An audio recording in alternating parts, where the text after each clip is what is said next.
So question 8. The top ends of two springs, S1 and S2, they're attached to this rod.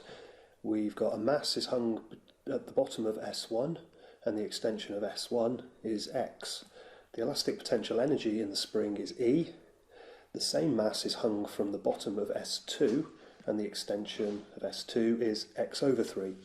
What is the elastic potential energy in the spring of S2? And it wants it in terms of E, the energy in S1.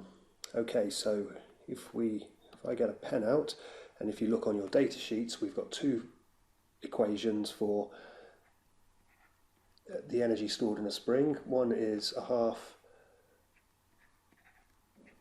kx squared, where k is the spring constant and x is the extension, and the other one is E equals 1/2 of fx.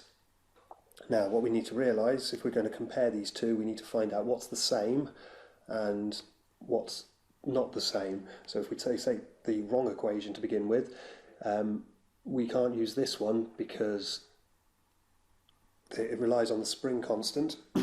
Excuse me.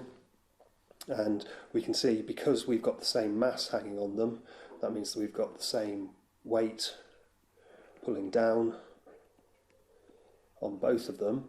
For the same force, we're getting a different extension, so these two springs have clearly got a different spring constant, so we can't be using that one.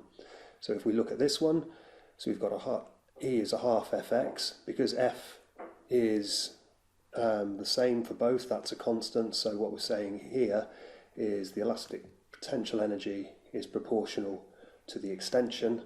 So if this one's got an extension of x to get an E, and then the second one is x over 3, therefore that must mean our energy is going to be 1/3.